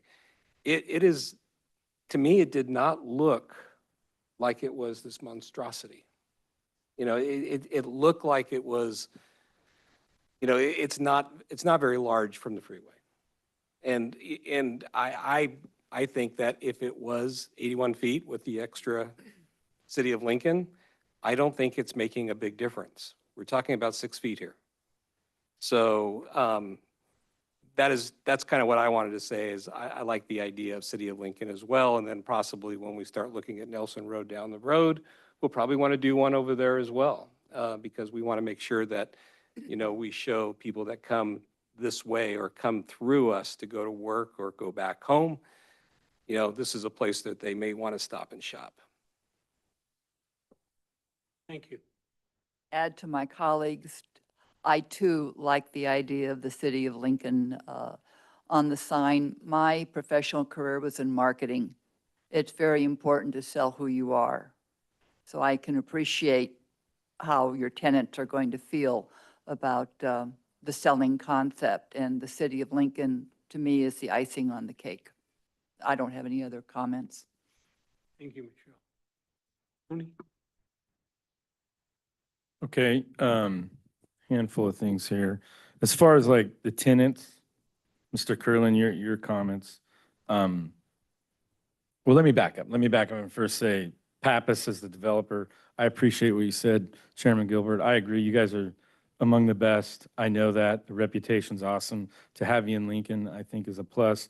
The last thing I want to do is be critical of a project and run you out of town, but it's our job to be critical. And if you watch any of the other meetings I've been part of, one of the concerns I had and why I'm sitting in this seat is I think as a city we can do better. And I think we should always push to get the best projects we can, because once they're built, it's built, and changing something is an act of you-know-what when we get to that point. And so I want to be critical of things to get them perfect. And I think there's been a lot of mistakes behind us. And I'd like to see less as we move forward. So that being said, I hope it's not discouraging. I think you guys are awesome at what you do, and I'm really thankful that you're in the city and that you're looking to make investments here. That being said, I also know that the fact that you do keep your centers, I can trust that it's going to be a great place moving forward too. I think that's a big point. As far as tenants that come in there, to say that those tenants are going to be focused on the people in 12 Bridges is just 100%. I don't think that's accurate. We wouldn't have an 81-foot sign on the highway if that was the case. This is absolutely a retail center that's going to try to attract drivers driving through Lincoln and pulling them off. So McDonald's is appropriate, in my opinion. It may not be what we want or people in the community want, but you're going to see McDonald's. You're going to see Carl's Jr. You're going to see things like that because this is a freeway type. Basically, this should be freeway commercial zoned, in my opinion. Okay, so you will see stuff like that. And that's not meant to be a negative dig at the developer. That's just reality. That's the point of putting it right on the freeway. That being said as well, I think Lincoln should figure out ways to capture the traffic going through our city on Highway 65 to increase our commercial viability in our city and, help our city thrive with our general fund and offering great opportunities for shoppers to come into Lincoln. So that's where I'm torn. And I do think we're at a conflict when it comes to the initial point or the initial spirit of what 12 Bridges was supposed to be as a village. I think if there was supposed to be a major shopping center like this right there, you would see infrastructure a lot different the way it was built coming off the freeway than the way it really is right now. Okay. I'm going to get into a broader quick comment that I want to say. And I think one of the challenges we're facing, and at some point, it's not our job to dictate policy here, but it is our job to make recommendations to the city council. But one of the challenges we're facing in Lincoln is that we have a zoning problem, right? And several years ago, or you can say many years ago, the city of Lincoln eliminated a lot of our specific zoning.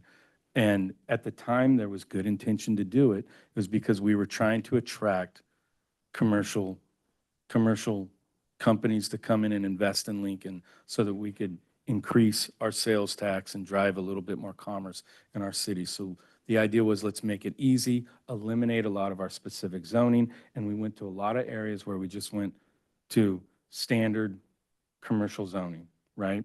And when you look back at the fight with the hotel and other things that go on in our city, I think a lot of that is self-inflicted by those decisions that were made at the time that may have been appropriate then, but are probably not appropriate in the long term. And the way we can avoid a lot of these debates is if the city got serious about our zoning and we started creating zoning in areas where we could actually dictate. So there isn't debates about what type of tenants go in places, but we can somewhat guide that based on our zoning. We should have neighborhood commercial in our city. That's commercial zoning closer to our neighborhoods that gives a specific example of what we want. We should have highway commercial along our highways that might allow us to have 81-foot signs. But what this would do if we did this is it would force our city to have a conversation and decide what kind of city we want to be and what we're looking at. Because right now, I think there's a part of Lincoln that loves being Little Lincoln, and there's some people with a vision that want Roseville Lincoln, right? And we're faced right now with this decision to bring a gateway into Lincoln on 65, and the entrance to Lincoln is an 81-foot sign, bigger than anything we've ever had, right? With this big commercial center being put right at the entrance of a small village, well, not a small village, but of one of our villages, 12 Bridges, that I think the spirit was to have neighborhood commercial. And I think the way we eliminate that in the future so that we're not faced with more of these debates is to get real about our zoning and start making recommendations to our city council to re-look at the way the city's zoned and start focusing on the types of things that we want as a city to help this. Because if we do that, it'll be easier for the developers to know where they can come and do things, and it'll be better for us, and we can have these debates beforehand rather than right now, right? Because I'm sitting in a position right now where I want to support this development because we need it, right? We absolutely need it, okay? And to have a company like Pappas with investors coming into our city, investing into us says a lot. They believe in Lincoln. They believe in what we're doing out here. We should believe in them as well. Where I'm torn right now is that I would have loved to have a lot more time to look into this and learn what I want to learn than when I got this packet and where I'm at today based on my schedule from that time. Because I'd like a better perspective on an 81-foot sign. I'd like to really go look at that traffic. I talked about the left turn lanes going into the community. How about the one lane turning left for all those people coming out? So everybody coming off the freeway that's heading home and wants to pull into McDonald's or pull into something in that community, they have two left turns, but there's only one coming out. They're going to come out by Leatherby's, go down to 12 Bridges, and there's one left turn to head all the way home. That intersection Can you and say that, Cane's instead of McDonald's for I'm me? just going to keep Just for saying me. McDonald's because, Please for me. yeah, I love my you know. McFlurries. But Chick-fil-A would be amazing, right? But Chick-fil-A, yeah, that's- something. Right. And I trust they're going to get awesome tenants because that's what they do. That's the business they're in. But McDonald's might be one of them, okay? But back to where we're at, I just think the traffic, all the above, I'm in a tough spot because I don't feel like I'm prepared enough to make my decision today. And so that's, I'll pass that on and maybe get some other people's perspectives. Gary? Thanks. I'm not sure exactly how to translate my concerns into modifications of what's before us, but I'm still stuck on the need to increase landscaping on the west end. I'd like to modify the easement, the sewer easement to include trail easement, co-easement or however that's put together. I'm assuming the cost would eventually be a city cost or hopefully something that's offset with a grant. But, I'd like to see those changes. And I'm not going to vote for anything higher than 65 foot on the sign. Anything else? No. Chair? Well, first, just want to thank everyone for their input from the community and Pappas, and appreciate you, taking lots of questions. I share a lot of thoughts, like Commissioner Manning and Commissioner Johnson, and we are critical of these things. You know, we pull things apart. You're probably used to that, going to present different areas. You know, but we do it out of good intention for what's, you know, coming, what the city's developing, you know, I'm kind of facing that struggle too. I know it's something that would be great, definitely want here. I would have, kind of benefited from having a little bit more time to really appreciate the scope of this project right there. You know, for some reason, I keep kind of coming back to the sign too. I do like that it says Lincoln on the top. I think that's great. I don't see it as, you know, the welcome to Lincoln sign, but just kind of an additional like, hey, you know, this is Lincoln. This is where you're coming through. I agree. It's marketing towards, you know, people coming down the highway, which I think is great.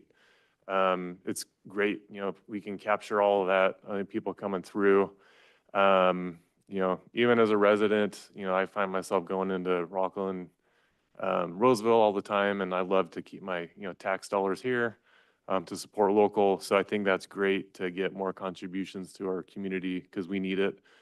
You know, looking down the road, I know we have Village 5 that's going to come eventually. That's going to be a massive, massive project as well. That's going to totally change the face of, you know, what people see coming through there also.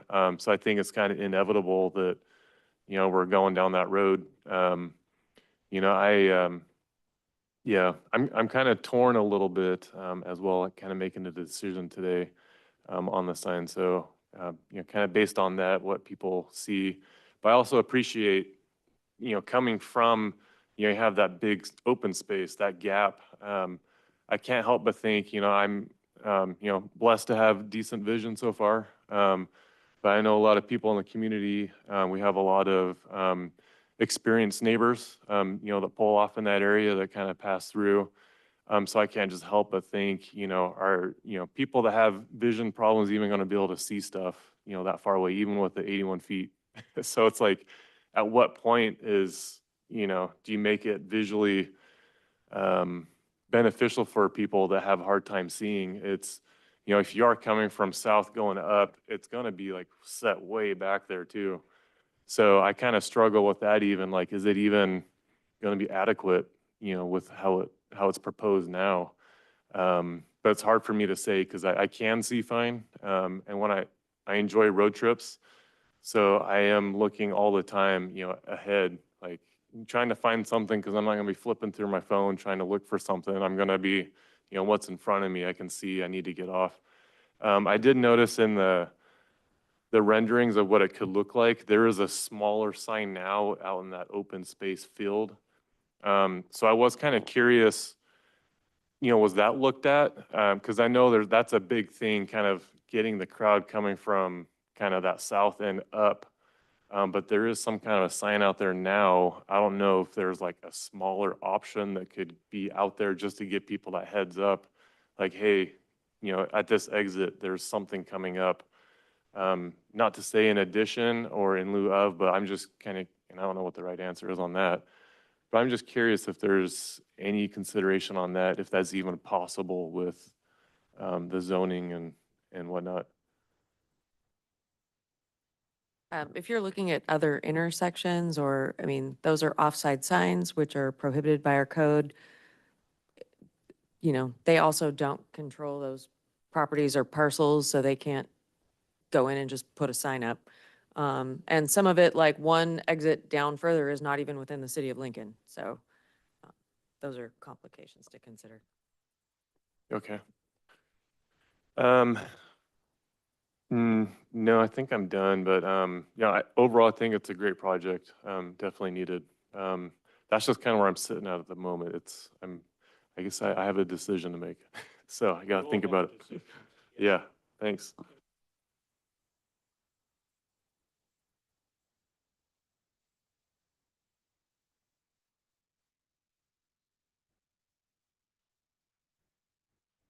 So Chair, I would just recommend that, given there are 5 resolutions.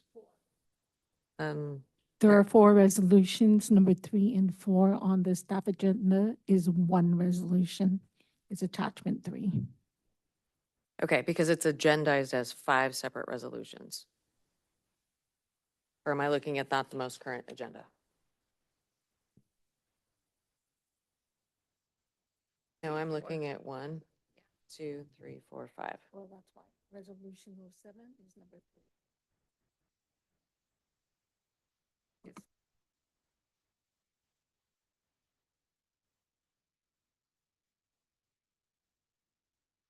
Resolutions start with number 2, I believe. Okay, I would still ask that we go forward with each resolution separately and see if there's a motion, a second, and then take a vote, and then Yes. All right. go that way. Mr. Chairman, I Yes. move that we adopt resolution number 2025-05, if I'm looking at that correctly, determining the 12 bridges specific plan subsequent EIR and the final supplement to the revised 12 bridges specific plan subsequent EIR pursuant to the California Environment Quality Act is the appropriate level of documentation to satisfy the requirements. Okay, I have a motion. Do I have a second? I'll second it. I have a motion and a second. Roll call, please. Commissioner Hutchinson, Yes. Commissioner Jackson, Yes. Commissioner Herzog, Yes. Commissioner Jerry Johnson, Yes. Commissioner Manning, Yes. Vice Chairman Johnson, Yes. and Chairman Gilbert. Yes, motion carries 7-0. Motion on the second. Okay, I'll go ahead and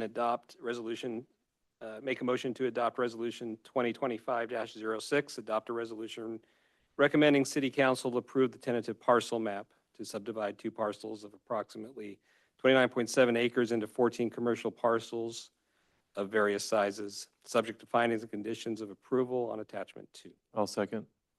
I have a motion and a second. Roll call, please. Could I I'm have a sorry, que- who's could I- second? Could I ask a question before I proceed? If any changes are to be made, such as I'd suggested, when would they be made? So I think what we're doing is voting on the resolution as submitted, and if it doesn't pass, then that would be an opportunity to make an amendment. Unless you want to offer a friendly amendment at this time, and we'll see where it goes.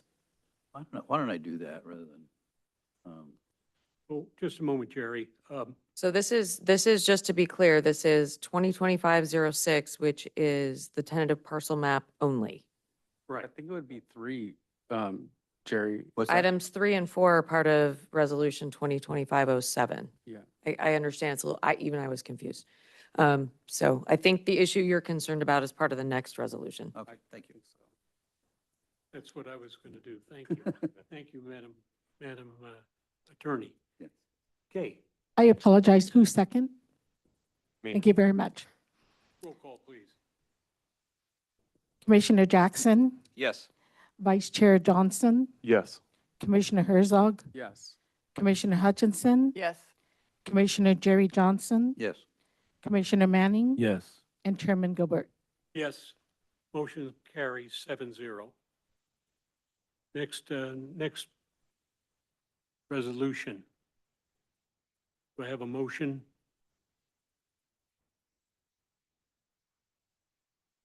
I move that we adopt a resolution 2025-07 approving the specific development plan, development permit, the master plan application for the construction and operation of the 12 Bridges Retail Center, subject to the findings and conditions of approval. I'll second. I have a Okay, motion. Just to Yeah. be clear, this resolution includes approval of a conditional use permit for the construction and operation of drive-through facilities, subject to findings of conditions of approval. A motion and a second. Did you get the motion and a second? Second, thank you. Roll call. Please. Thank you. Commissioner Hutchison, Yes. Commissioner Herzog, Yes. Commissioner Jackson, Yes. Commissioner Jerry Johnson, No, I guess. Commissioner Manning, No.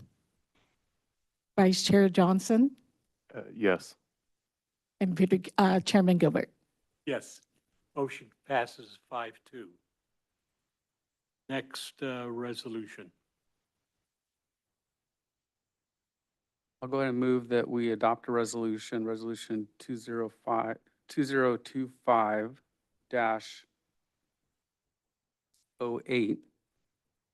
to approve the proposed vacation and landscape easement along Galewind Drive and Colonnade Drive, consistent with the general plan attachment 4.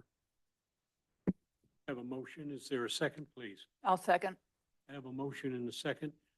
Roll call, please. Commissioner Herzog, Yes. Commissioner Hutchinson, Yes. Commissioner Jackson, Yes. Commissioner Jerry Johnson, Commissioner Manning, Yes. Vice Chair Johnson, Yes. and Chairman Gilbert. Yes. Motion passes 7-0. That's the end of our motions. Congratulations. I'd welcome you to Lincoln. And you heard the concerns that people had that were outside of this meeting. And now you have a chance to address those before we move to the next step. When do you feel that you'll be able to start your infrastructure? And we've got a contractor on board, so we're working on a schedule right now. We're going to be coordinating with your staff on that timing. We're looking to break ground next year. Thank you. Thank you very much for your discussion and spirited debate. We very much appreciate it. Good to see you, Ted. Okay. There's not much left in the meeting. Item 10, general business, ad hoc theme and naming committee, public member appointment. Yeah, Commissioner Gilbert, Mal Pavolinas. So on April 9th, the TANC, the Theme and Naming Committee, met to discuss, among other things, a nomination of Elizabeth Jensen. I think Jerry Johnson, Mr. Johnson made that motion, and it was approved for recommendation, a nomination of her. Elizabeth, she's not here tonight. She wasn't able to make it, unfortunately, but she would like to your support to be nominated for her nomination. And if you don't have any objections to her nomination, I would like to get your input on that. Well, let's give her a good send off. Do I have a motion to approve? I so move. And do I have a second? I'll second. All in favor, say aye. Aye. Opposed? Motion passes 8-0. Excuse me, 7-0. Yeah. Okay, commissioner comments. Start down this end. Do you have any additional comments that you'd like to make? I must say something, right? I just appreciate colleagues and discussion, appreciate everyone's thoughts and consideration tonight. And I value being part of this team. So thank you. Yeah, I'd like to echo, first of all, thanks for the great welcome. Starting to feel comfortable, starting to ask more questions, as you could tell. That will continue. It's going to get more, not less. Also want to thank staff. Staff, you did a great job today. Really appreciate it. And you did go into really good depth. And I really do appreciate the empirical data. So thank you. I concur. Thank you. Tony? Good debate tonight. Yes. And I do think, back to my point about, I think there is, at some point, we do need to talk about how to get the zoning back to a little bit more specific zoning. And I think would really help in these debates because we can get ahead of it and we can help plan the way the city, the way we want it, rather than have developers figure that out. And I think giving some type of recommendations to the city council, however the process is, but getting some specific zoning would be fantastic. Amongst others, I'm having breakfast with the mayor Friday. Bring it up. After she speaks at the Veterans Day. And if you like, I'll invite you to the breakfast and sit you next to the mayor and you can start your lobbying. So just to Commissioner Manning's point, I mean, I think you all realize you've been involved in a process reviewing the zoning and giving kind of your opinions and rating things. Also, the city council went through a very extensive strategic planning retreat, and this is one of their strategic goals for the next 2 years is for staff to come back with some recommendations about revisions to the general plan. We're working on revising our entire zoning ordinance. That's in companion with our downtown specific plan that we're also working on. So there will be a very robust package of revisions that come to you for your attention at some point within the next 2 years. So, but it is a very time-consuming process. And there will be a lot of public outreach involved as well. If I may But add my also, offer to you, Tony, still stands if you want to join us Monday for breakfast. I'll let you know. if I may add also, next month, actually, staff will be bringing forth a code diagnosis. I think Christian mentioned that about a while ago. Essentially, we have a consultant that will be bringing forth what needs to be looked at as far as our code, where constraints, flaws, that eventually will lead on to a Muni code update. And again, we've collected a lot of information over the years of where our flaws are in our codes. And to your point, we're working on that. And next month, we're going to bring forth an item. It's called a code diagnosis to kind of get your input, also show you what that a consultant will be doing as far as what they've looked into, as far as where the flaws are and what changes could be considered. Barry, Well, can't win them all, I guess. But I enjoyed the process. And I particularly enjoyed Efren's extensive staff work. I was overwhelmed when I received it over the weekend, but I had the opportunity to sit down with him and Christian and go over much of it, and I appreciate your time on that. And I wasn't I wasn't going to allow this to be tabled if I could help it, because you've obviously put a tremendous amount of, just to get it to us. And I know the pressure that the developer is probably under to get this thing going. And in fact, it's, I think in the past, 20 years ago, the city was looking at ways to strengthen the downtown. The thing that they weren't really interested in was dispersing the retail throughout the community, aside from village commercial. And, and yet you just can't argue with the fact that a freeway-oriented development does bring in sales tax dollars that would not otherwise be available to the city. And so realistically, I think as much as I don't like freeway-oriented projects, this one was pretty good. And I didn't feel badly voting overall for it. Erica, congratulations on your project. I've been following that a bit, and thank you. You did a great job. Thank you. Thanks very much. Yeah. I will miss you in June. I'm afraid I booked some travel plans 18 months ago, which was well before our calendar was set for the year, and I just guessed wrong. I guessed June instead of July as an off month, and so I'll miss you guys, but be back in July. No, I won't be. I will be back in July, but you won't be meeting, so we won't be meeting. Yeah. We can all get. Yeah, right. No, just want to echo, thank you for everyone all the preparation. I know there's hours and hours that goes into it, and probably not going to, catch everything. We have the benefit of 7 people that are reviewing things. We all have different opinions, different viewpoints. So I appreciate you trying to anticipate, as much as you can, going through that, and then always being willing to entertain and answer our questions.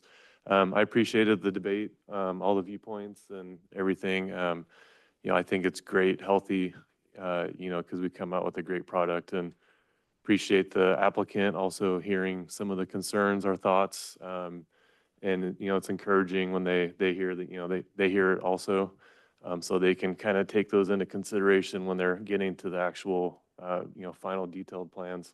So I'm hopeful that, some of that resonates with them. Myself too, I didn't feel like it rose to the point of, denying a great project like this.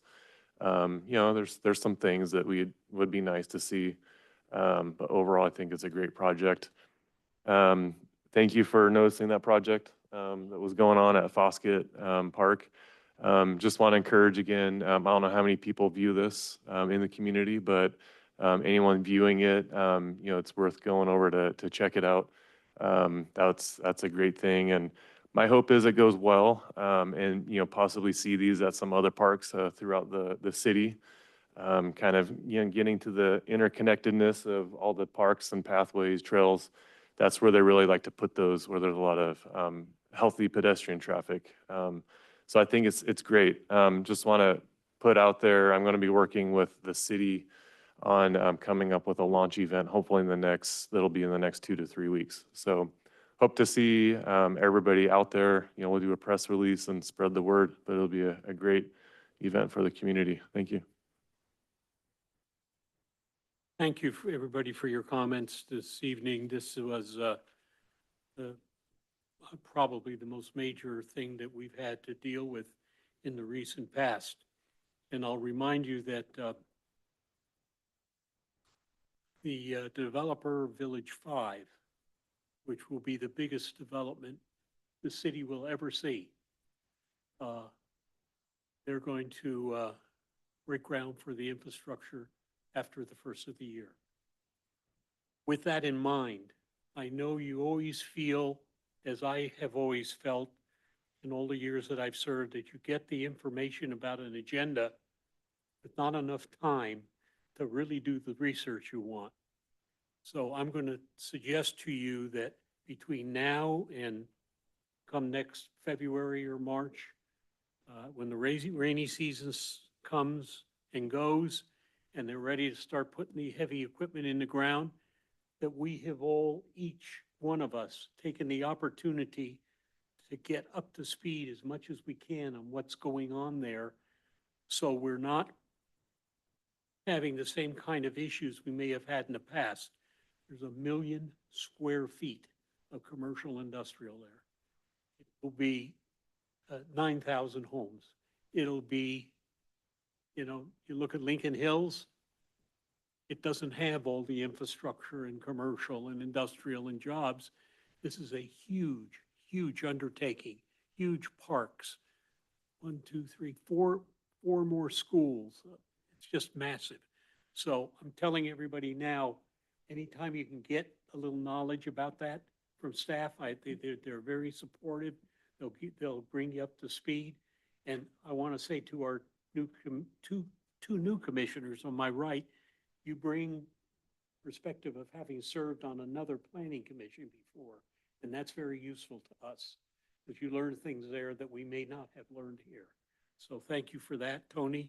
Thank you for your wisdom, having been on this before. I don't think there's a person here that I can say is a new planning commissioner. Everybody's got some experience. So with that, I'll declare the meeting adjourned. See you all at the next one.